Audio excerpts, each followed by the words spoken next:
Breaking news చూస్తున్నాము. Telangana governor Shiv Pratap Shukla కీలక నిర్ణయం తీసుకున్నారు.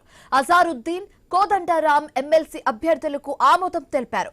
గవర్నర్ కోటాలో మండలికి అజారుద్దీన్, కోదండరాం ఎంపికయ్యారు. ఇద్దరు ఎమ్మెల్సీల నియామకానికి ఆమోదం తెలిపారు. ఇద్దరిని ఎమ్మెల్సీ అభ్యర్థులుగా ఖరారు చేస్తూ గతేడాది ఆగస్టు 30న తీర్మానం చేసి గవర్నర్ కి కేబినెట్ పంపించింది. అప్పటి నుంచి అజారుద్దీన్, కోదండరాం పేర్లు పెండింగ్ లోనే ఉన్నాయి. ఎమ్మెల్సీ పదవిపైనే ఆధారపడిన అజారుద్దీన్ మంత్రి పదవి ఉంది.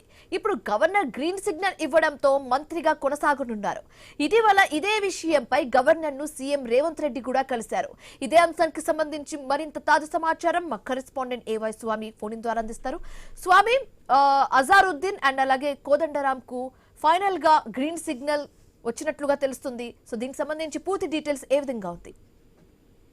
శివాని, రాష్ట్ర మంత్రి అజారుద్దీన్ ని ఇటీవల జరిగినటువంటి జూబ్లీహిల్స్ బై ఎలక్షన్ సందర్భంగా రాష్ట్ర మంత్రివర్గంలోకి తీసుకుంటున్నారు. అతను చట్టసభలో, శాసనసభలో, శాసన మండలిలో రెండిట్లో సభ్యుడిగా కాకున్నప్పటికీ కూడా అతన్ని మంత్రిగా తీసుకున్నారు. అయితే మంత్రిగా ప్రమాణ స్వీకారం చేసిన 6 నెలల లోపు ఏదో ఒక చట్టసభ ఎన్నిక కావాల్సి ఉంటుంది. అలా నేపథ్యంలో అజారుద్దీన్ కి పదవి ఖండం ఉంటుందని చెప్పేసి అందరూ అనుకుంటున్న తరుణంలో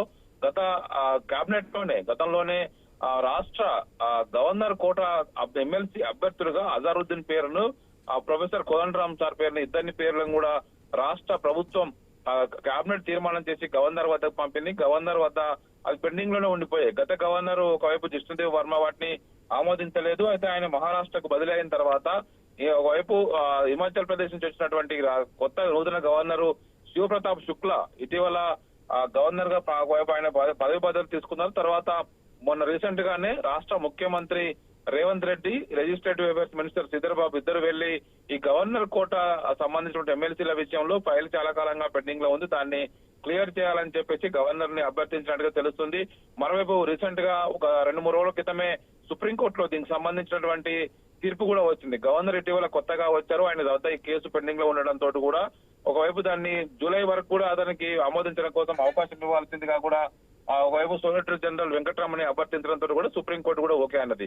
అయితే ఆయన మరింత సమయం తీసుకుంటారా, గడువులోపే చేస్తారన్నది కూడా అందరినీ ఒకవైపు టెన్షన్ లో పడేసింది. ఒకవైపు అజారుద్దీన్ మంత్రి పదవి ఉంటుందా, లేకపోతే మళ్ళీ రాజీనామా చేసి కొత్తగా మళ్ళీ ఆయన ప్రమాణ స్వీకారం చేయాల్సి వస్తుందా అని చెప్పేసి కూడా అంతా అనుకుంటున్న తరంలో ఈ రోజు గవర్నర్ శివప్రతాప్ శుక్లా ఇద్దరు ఎమ్మెల్సీల సంబంధించిన ప్రతిపాదనను కేబినెట్ ఏదైతే ఆమోదించి పంపిందో దానికి ఆమోదం వేశారు. దీంతో ఇటు కాంగ్రెస్ పార్టీ అధ్యక్షులు ఇటు మహేష్ కుమార్ గౌడ్, మిగతా వారందరూ కూడా గవర్నర్ నిర్ణయం పట్ల హర్షం వ్యక్తం చేశారు, ధన్యవాదాలు తెలిపారు.